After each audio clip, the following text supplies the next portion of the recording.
Bonjour Élie, bonjour Klaus. Bonjour. Je vais commencer par Klaus, poser la première question. Klaus, d'où vous est venue l'idée de ce film? En fait, j'ai vu un jour sur une chaîne française un reportage où on venait de voir une petite fille qui mourait dans les sables mouvants. Et en plus, c'était une émission que beaucoup de monde a dû voir, parce qu'elle passait en plus à 1 heure de grande écoute. Et je trouvais ça horrible, j'étais vraiment horrifié et immonde. Immonde pas seulement parce qu'on voyait une petite fille mourir, mais aussi parce qu'il y avait évidemment là-bas un gars qui était en train de la filmer au lieu d'essayer de la sauver.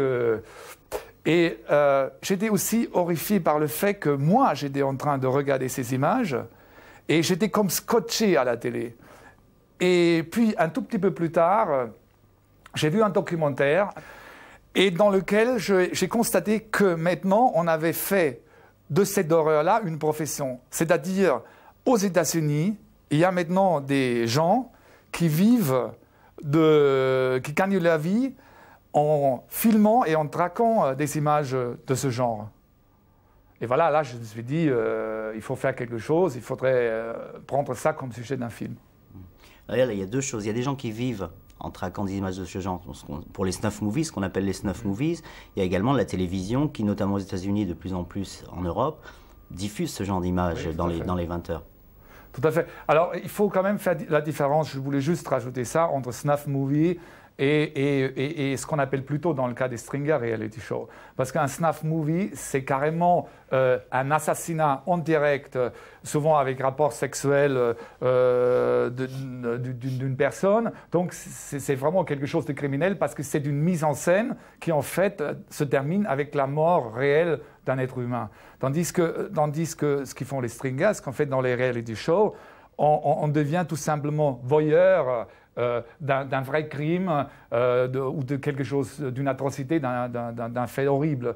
Ce qui est évidemment immonde, mais quand même un tout petit peu en dessous des snuff movies, quand même.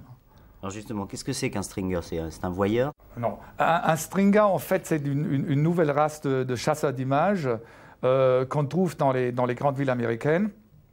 Et le mot stringer, en fait, vient de la grande époque d'avant-guerre, et on appelait comme ça les reporters et les photographes indépendants. Maintenant, c'est des caméramans qui travaillent avec des caméras vidéo bon marché, avec des projecteurs ultra puissants, c'est-à-dire très lumineux, et avec des voitures rapides, et surtout avec des radios spécialisées qui permettent d'intercepter les messages de la police, des pompiers ou des ambulances, et que dès que ces stringers ont intercepté un message qui leur signale un crime ou une atrocité, ils s'y précipitent.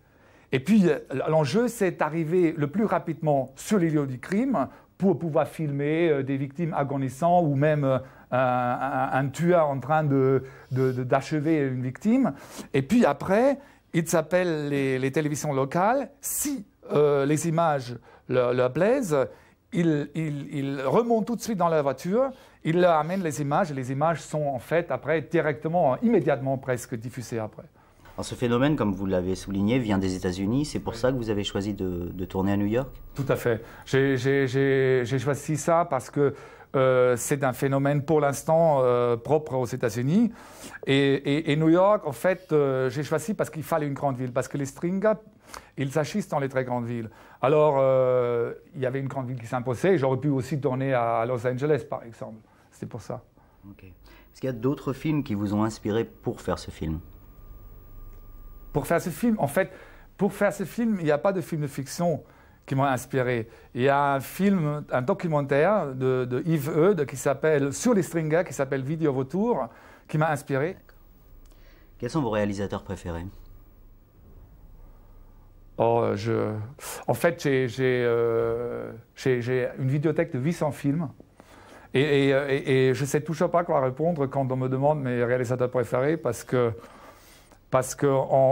j'ai remarqué en voyant tous ces films qu'il y a énormément de films géniaux. Et là, je pourrais en citer 200 immédiatement.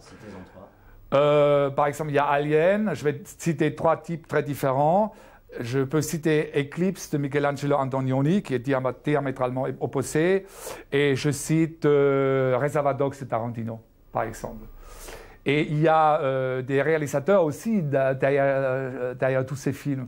Et là aussi, je pourrais en donner 30. Mais je ne veux pas entrer dans le jeu de dire, voilà, ce réalisateur-là, je préfère, parce que j'ai l'impression, quand j'en dis un, de faire du tort à tous les autres que j'aime aussi fortement et qui sont aussi géniaux, quoi. Non, j'aime tous les genres, vraiment, quoi.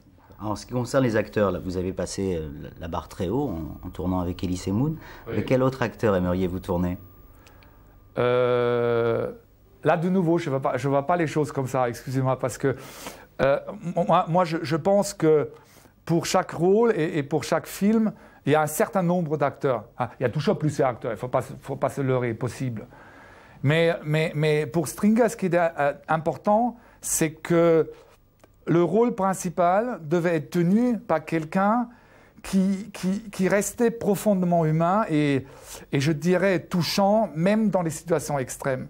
Parce que dans Stringer, c'est une histoire très dure, avec des situations extrêmement terrifiantes.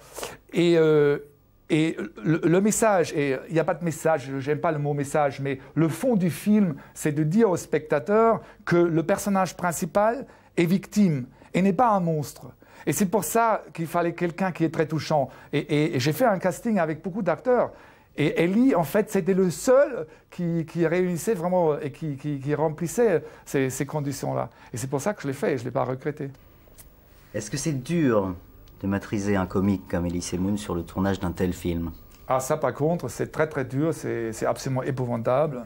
Parce que Ellie, c'est un monsieur très capricieux, très difficile à contrôler. D'ailleurs, il y avait des luttes terribles sur le plateau, une ambiance épouvantable. C'est surtout dur de tourner pour un gars comme moi aux États-Unis, dans un pays où il y a tellement de règles, où il ne faut pas fumer, où il ne faut pas s'éloigner du plateau, où il ne faut normalement pas parler avec les techniciens. Enfin, c'est un tournage là-bas, c'est très hiérarchisé, quoi. Chacun a son poste et on n'a pas le droit de tout mélanger. Ça, c'est surtout ça qui m'a un petit peu choqué là-bas. Enfin, choqué entre guillemets. Hein, je veux juste intervenir un petit peu. C'était bien sûr une blague que je faisais, parce que et en plus il est adorable, il est vraiment génial parce que j'ai dit des horreurs sur lui. En plus c'est complètement faux. Non, mais c'est quelqu'un de. Mais venant de la part d'un Allemand, c'est normal. Oui, c'est pour ça. Oui, voilà. Mais non, mais parce que vraiment c'est quelqu'un d'extrêmement impliqué dans ce qu'il fait. Il est touchant même dans des situations très difficiles. Il donne 100% et il essaye de donner de son mieux. Et je pense, et c'est vrai, ce film-là, très sérieusement, il était très dur à faire, pour plus de raisons que je ne veux pas en parler ici. Mais sans Ellie, sans quelqu'un comme Ellie qui vraiment est très souple et très, pour des situations, encore une fois, assez encombrantes, je ne suis pas sûr qu'on aurait pu terminer le film. Non, vraiment, je suis super content et j'ai envie de faire un autre film avec lui. C'est vrai. C'est vrai. C'est filmé, donc tu ne peux plus reculer. Tout à fait. Vous parlez de situations difficiles. Vous pouvez donner un exemple? C'est conditions de tournage, c'est certaines scènes particulièrement dures du film? La production n'était pas c'était pas une production très très importante. Hein. Comme on dit aux États-Unis, c'était un independent movie, donc forcément on n'avait pas beaucoup de temps. Lui, Klaus, il voulait tourner dans des endroits bien spécifiques. On s'est retrouvé dans d'autres endroits qui n'étaient pas du tout prévus. On avait, oui, c'est surtout ça. Enfin, on ne pouvait pas avoir les décors qu'on voulait, on ne pouvait pas avoir la voiture qu'on voulait, le cheval que Klaus voulait. Enfin, pas pour son usage personnel, hein, mais pour le tournage. Enfin, c'était assez compliqué. Oui, après je lui ai donné. Mais ouais, c'était très compliqué pour ça. Et puis on tournait jusqu'à des heures indues. Moi personnellement, j'avais pas de loge, ce qui fait que j'étais obligé de dormir parce qu'on tournait toujours la nuit. J'étais obligé de dormir par terre dans des endroits pourris. Enfin, c'était pas le confort d'un film normal, quoi. Je me rappelle un jour, j'étais sur le plateau, puis j'avais préparé la scène qui durait d'ailleurs très très longtemps. C'était très compliqué parce qu'il faisait froid. Il faisait parfois moins 17 à New York la nuit. Et je demande Ellie. Et on me dit, Ellie, il est pas là, il est dans un salon de coiffure. Je dis, quoi, dans un salon de coiffure? Et en fait, on avait tellement peu d'argent qu'on avait squatté un salon de coiffure. Ouais, puis moi, j'avais pas le droit de m'asseoir sur le lit. Voilà. Monsieur et m'avait il dit était non. couché par terre dans un salon de coiffure. C'était bon. En même temps, ça fait partie des aventures qu'on a dans une vie de cinéaste et d'acteur. Je pense. En même temps, après, c'est un peu folklorique. Ça devient sympa après. Mais sur le coup, c'est très très dur. Il faut vraiment avoir quelqu'un qui. Je conseille à personne de dormir dans un salon de coiffure. Voilà. C'est très dur. C'est une épreuve très dure. Surtout par terre, pourquoi est-ce que vous n'aviez pas le droit de dormir sur le lit? Je sais pas, le type, ils avaient dû louer ça pour s'en servir de loge, mais le type voulait absolument pas que je m'assoie sur son lit, ce que je peux comprendre. Hein. Mais bon, oui, c'est vrai que c'était des conditions. Parfois, la France me manquait. Hein. La bonne bouffe, la franche camaraderie. Et pourtant, la France l'a rattrapé un jour, excuse-moi de d'interrompre, un jour on tournait, c'est une vraie histoire, on tournait... Un des rares jours qu'on a tourné, donc Lumière du jour, on tournait sur un parking. Et je commence à tourner, on est dans le milieu d'une scène, il y a un gros autocar qui s'arrête, il y a des jeunes, des adolescents qui descendent, et tout d'un coup j'entends « Ellie !» Et il y a une trentaine, quarantaine de touristes français qui ont aperçu Ellie, qui se sont arrêtés exprès avec le bus, et qui ont demandé une séance d'autographe. Là, j'ai été considéré un peu mieux par l'équipe du tournage parce que je leur disais, mais si, I am connu in France, I am a big comic. Et eux, ils se marraient, ils se foutaient de ma gueule. Puis là, ils m'ont pris au sérieux quand même. Ceci dit, tu avais beaucoup d'amis aussi dans l'équipe américaine. Oui, c'était une ambiance sympa, spéciale, mais sympa, quoi. J'en reviens à ce que vous disiez tout à l'heure. Pourquoi est-ce qu'on n'a pas le droit de parler à l'équipe technique sur un tournage américain? C'est ce que je dis, c'est que c'est vachement hiérarchisé, comme s'il y avait des castes. Enfin, c'est très étonnant. En France, sur un tournage en France, on est une équipe, je ne vais pas dire une famille, parce que c'est faux, mais on est presque comme une famille, toute l'équipe est ensemble, quoi. Alors qu'aux États-Unis, il y a pas mal de mercenaires. C'est-à-dire qu'il y a des gens, je crois que l'ingénieur du son, on en a eu 4 sur ce tournage. Des types qui sont allés ailleurs sur d'autres films. Au costume, la jeune fille, l'assistante de la costumière, n'a pas le droit de donner son avis concernant les costumes, sinon elle se fait virer. C'est pas son job, c'est pas son truc. C'est vraiment, pour moi qui suis d'un tempérament latin et puis j'ai pas envie de suivre les règles, ça m'a un petit peu choqué, quoi. Ça a l'air un peu anti-créatif aussi comme processus. Je Finalement, sais pas. Si quelqu'un a une bonne idée dans l'équipe mais qu'il n'est pas... Oui. Enfin, on peut pas taxer les Américains, c'est quand même des gens, des artistes aussi. Enfin, ils ont fait beaucoup de choses, mais là, c'est très bizarre, quoi. Il y a beaucoup d'interdits, Et puis, il y a ce côté un petit peu condescendant par rapport aux Français. Le côté oh yes, Paris, very romantic town, yes, but I prefer my country. Enfin bon. Est-ce que vous aviez l'impression d'être un immigré clandestin? Non, mais bon, c'est spécial. Hein. Là, on fait pas une psychothérapie de groupe, mais quand il y a beaucoup de règles, moi, j'ai envie de les enfreindre. Donc, je me faisais un malin plaisir de déconner et de faire exprès de fumer dans les endroits où il fallait pas, ou de me balader dans les endroits où il fallait pas se balader, etc. Rien que pour leur prouver que c'était ridicule, ces espèces de règles qui se fixent, quoi. Ils se prennent très au sérieux, en fait, les Américains. C'est très bizarre. Et par contre, Burt Reynolds, il a une vision assez européenne, finalement, du travail, quoi, et de la vie. Et d'après ce que je comprenais, les discussions qu'on avait, enfin, avec un traducteur, hein, évidemment, dans les discussions qu'on avait, je comprenais, enfin, il me disait vraiment, chez vous, on doit plus se marrer, quoi. Et il m'a dit que en France, bon, je ne sais pas s'il a vraiment raison, on juge un acteur sur sa carrière et pas sur son dernier film. Alors qu'aux États-Unis, on juge un acteur sur son dernier film. Et c'était l'époque où il avait été nominé aux Oscars, donc il se disait peut-être je vais faire un comeback. Les Américains, ils aiment bien les comebacks. Il venait de finir Boogie Nights, qui a eu un énorme succès. Et puis, bon, malheureusement, il n'a pas eu l'Oscar, mais bon. Okay. Mais c'est très vrai, on dit ça à Hollywood. Ouais. On est aussi bon que son dernier film. Ouais, exact. C'est un peu pathétique. Ouais. Allez-y. Surtout la preuve, si je peux rajouter quelque chose, comment c'est terrible. C'est quand il a eu le Golden Globe à Boogie Nights, et quand il allait aux Oscars, et quand il avait loupé l'Oscar, le lendemain de la cérémonie des Oscars, il y avait dans le New York Times une ligne qui disait « Burt Reynolds, c'est fini ». Et on expliquait, comme il n'avait pas eu l'Oscar, il va retomber dans l'oubli. C'est quand même assez spécial. C'est un monde impitoyable. Comment est-ce que vous l'avez approché, vous, pour l'avoir dans ce film? Burt Reynolds, en fait, ce qu'on avait fait, c'est qu'au début, pour être très honnête, on était intéressé dans Harvey Keitel. Et Harvey Keitel nous avait fait dire, à travers son agent, qu'il voulait faire le film. Et donc, nous, on est dépassés là-dessus, sur Harvey Keitel. À un moment donné, à peu près d'ailleurs 8 semaines avant le tournage, son agent nous appelle et dit Harvey Keitel ne veut plus faire le film. Donc, on s'est trouvé 8 semaines avant le début du tournage sans un acteur très important pour ce film. Et donc, du coup, j'ai décidé de contacter 2 acteurs. Un qui est de Burt Reynolds, parce que je l'avais vu dans un film où il n'était pas... Le film n'était pas formidable, mais lui, il était bon, je trouvais, ça s'appelait Mad Dogs, qui était un film, enfin bref. Mais lui, je trouvais qu'il avait surtout une présence physique très intéressante. Et je contactais aussi Donald Sutherland. Pour vous, Ellie, Burt Reynolds, tourner avec Burt Reynolds, ça représentait quoi? Il faudrait lui poser la question à lui, puisque lui était très fan de ce que j'ai fait.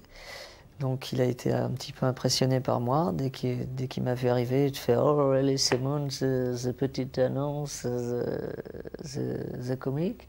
Alors j'ai dit « Écoute, calme-toi, Burt. Moi, je suis quelqu'un de très simple. Je suis un être humain comme toi. Yes, but Ellie Simon ». Et donc, au bout d'une semaine, il s'est calmé. Enfin, au départ, il était comme un fou. Hein. Un peu, il vous collait un peu, on peut le dire. Un petit peu. Ce qui est tout à fait compréhensible. Hein. Et quand on s'est vu la première fois, il a été très sympa. Il m'a pris dans ses bras et tout. C'est marrant. Et puis, en fait, on s'est trouvé des passions communes. Le tango. Non. Le jazz, parce que c'est un fou de jazz. Un vrai fou de jazz. Et en plus, lui, enfin, contrairement à moi, il a connu Frank Sinatra, Ella Fitzgerald, etc. Puisqu'il est de la même génération que Clint Eastwood. Clint Eastwood, on le sait, c'est un fou de jazz. Et donc, ils ont aimé la même musique. D'ailleurs, je crois qu'ils sont arrivés à Hollywood ensemble. Et on s'est très bien entendus. Vraiment, on s'est même téléphoné. Quand je suis rentré à Paris, il m'a appelé, il m'a passé sa femme, son fils qui apprend à parler français. Et c'est vraiment un mec d'une grande générosité, qui a beaucoup de choses à raconter. C'est un peu, je ne veux pas dire l'histoire du cinéma, mais un petit bout d'histoire de cinéma américaine. Puisqu'il a été, bon, avant d'être le ringard, entre guillemets, qu'il était, enfin, il y a quelque temps, enfin, il était considéré comme un has-been un peu. Il a été une sorte de sex symbole, je crois, dans les années 70. Et il m'a même raconté qu'un jour, il a reçu un colis par la poste et il a ouvert et il y avait une fille à l'intérieur. Enfin, c'était... Oui, vivante, oui. C'était une sorte de phénomène quand même à une époque. Pour toutes ces choses-là, c'est vrai c'était impressionnant de travailler avec lui. Mais très rapidement, on est devenus des collègues de travail, quoi. Pourquoi est-ce que vous avez eu envie, vous, de tourner ce film? Qu'est-ce qui vous a donné envie dans ce rôle? D'abord, ce qui m'a donné envie, c'est qu'on n'a absolument pas pensé à moi pour ce film. Alors déjà, ça m'a un petit peu titillé. Je me suis dit, je vais leur prouver à ces gens qui croient que les comiques sont des petits bouffons et ne sont pas des vrais acteurs. Je vais leur prouver que je peux y arriver. Et quand on m'a proposé de passer les essais, j'ai dit pas de problème, j'y vais. Et puis, j'espère, je dis ça sans prétention, que rapidement ils se sont aperçus que quand on fait rire, on peut aussi être tout à fait normal. Et je dirais même que c'est plus facile d'être sérieux que d'essayer d'être drôle. Franchement, là, cette interview où je suis assez sérieux, je suis moins fatigué que quand j'essaye d'être drôle. C'est un exemple débile, mais ce que je veux dire, c'est que le tournage de ce film, en fait, encore une fois, sans prétention, m'a pas demandé des efforts gigantesques de comédien, quoi. Enfin, parce qu'il fallait que je sois le plus normal possible, le plus naturel possible, avec la folie du personnage. Mais voilà. Ça, c'est... Vous considérez donc le personnage, vous dites normal, est-ce qu'il est normal, ce type? Non, évidemment, il n'est pas normal, mais il y a une folie, mais que j'ai, de toute façon, naturellement. Donc, j'ai pas cherché énormément pour trouver cette folie, quoi. Quelle femme vous fait envie, Ellie Simon? Alors, une femme qui serait comme toi, mais en mieux. Tu vois? C'est-à-dire sans la barbichette, avec un peu plus de cheveux, peut-être éventuellement plus de seins. Pareil, quoi, mais en fille, toi, mais en fille. Moi en fille. Donc... Et enfin, ne te ressemblant pas du tout, quoi. Enfin, d'accord, oui, j'ai bien compris. Éventuellement, ce qui... Oui. Soyons clairs, alors qu'est-ce qui vous plaît en moi? Alors, ce qui me plaît en toi, c'est ce que je ne vois pas, et c'est ce que j'imagine. Très très beau. Quelle est la plus belle femme du cinéma? Eh ben, c'est pas forcément la plus belle, mais... Et je dis vraiment pas ça pour rire, mais j'ai une grande admiration pour Simone Signoret, qui n'est pas exactement un canon de beauté, surtout à la fin qu'il l'était, mais surtout à la fin de sa carrière. Mais elle a une telle humanité dans sa façon de jouer qu'elle est vraiment belle, quoi. Donc je suis pas vraiment attiré forcément par le physique, quoi. Et si on parle de beauté, disons que Winona Ryder est une belle femme et avec laquelle j'aimerais éventuellement me marier. Enfin bon, on verra quand j'irai aux États-Unis. Quand vous y retournerez? Oui, pourquoi pas, oui. J'aimerais bien y retourner, retravailler là-bas, pourquoi pas. Enfin, avec une équipe française. Hein. Je ne veux plus entendre parler des Américains, hein. Ça suffit, hein, c'est fini. Jouer avec des acteurs anglophones, est-ce que ça posait une difficulté supplémentaire? Non. Comme je vous dis, c'est des collègues. Très rapidement, même si on ne parle pas le même langage, on parle quand même le même langage, on fait le même métier, on s'arrange pour retranscrire des émotions. Donc, non, franchement, c'était pas un problème, quoi. Non. Là, donc, on vous découvre pour la première fois dans un rôle, on va dire, à contre-emploi. Ouais. Est-ce que vous avez envie de continuer dans cette voie-là? Est-ce qu'on vous a proposé d'autres choses dans ce style depuis? Oui, on m'a proposé d'autres choses, oui. Et je crois que je vais aller dans cette aventure-là.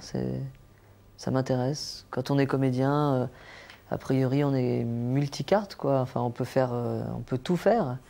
On peut faire de la caricature comme on peut faire pas de la caricature, c'est-à-dire être le plus naturel possible. Donc tout m'intéresse. Et en effet, oui, ça m'intéresse.